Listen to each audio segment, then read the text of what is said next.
അഭിഷേക പൂന്തിരയായി അനുതാപ പൂങ്കതിരായി അലിവിന്റെ തേന്മഴയായി ഒഴിയുകയായി സന്ധ്യാവചനങ്ങൾ സന്ധ്യാകിരണങ്ങൾ സന്ധ്യാവചനങ്ങൾ സന്ധ്യാകിരണങ്ങൾ. സന്ധ്യാവചനങ്ങളിലേക്ക് ഏവർക്കും സ്വാഗതം.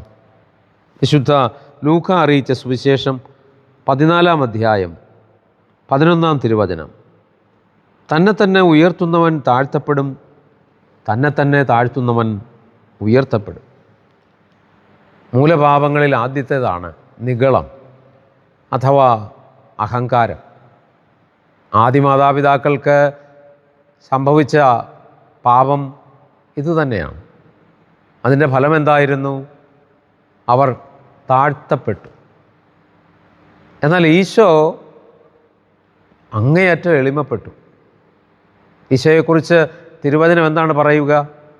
അവൻ പിതാവിനോടുള്ള തുല്യത വലുതായി കാണാതെ തന്നെ തന്നെ താഴ്ത്തിയപ്പോൾ എന്താണ് ഫലമായി വന്നത്? പിതാവ് അവിടുത്തെ ഉയർത്തി. അവിടുത്തെ നാമം എല്ലാ നാമങ്ങൾക്കും ഉപരിയായി. പ്രിയപ്പെട്ട സഹോദരരെ, നമ്മുടെ കുടുംബ ബന്ധങ്ങളിൽ, സാമൂഹ്യ ബന്ധങ്ങളിൽ നമ്മൾ വ്യാപരിക്കുമ്പോൾ പലപ്പോഴും നമുക്കുണ്ടാകുന്ന പ്രേരണ നമ്മെ തന്നെ ഉയർത്തിക്കാട്ടാനാണ്, നമ്മെ തന്നെ മുമ്പിൽ നിർത്താനാണ്.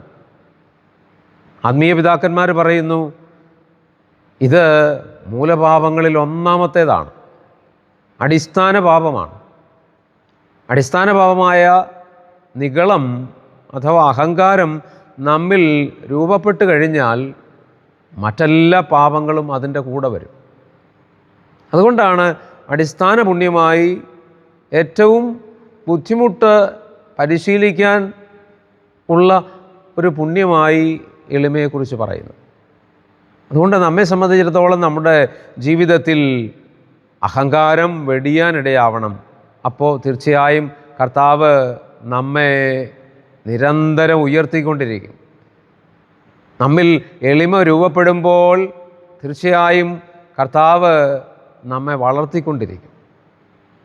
നമ്മിൽ ഈ ഒരു ആധ്യാത്മിക വളർച്ച ഉണ്ടാകുന്നതിനായി കർത്താവിൻ്റെ കൃപ പ്രാർത്ഥിക്കാം. ഞങ്ങൾക്ക് വേണ്ടി കുരിശിൽ മരിച്ച കർത്താവെ, അവിടുന്ന് പൂർണ്ണമായും അങ്ങയെ താഴ്ത്തി, അത് അങ്ങ് ഉയർത്തപ്പെടാൻ കാരണമായി.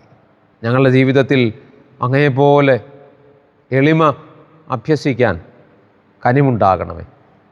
ഞങ്ങൾക്ക് വേണ്ടി എപ്പോഴും പ്രാർത്ഥിക്കുന്ന പരിശുദ്ധ അമ്മേ, മാറിയ ഔസേപ്പിതാവേ, സകല വിശുദ്ധരെ മാലാഖമാരെ ഞങ്ങൾക്ക് വേണ്ടി പ്രാർത്ഥിക്കണമേ. ആമേൻ.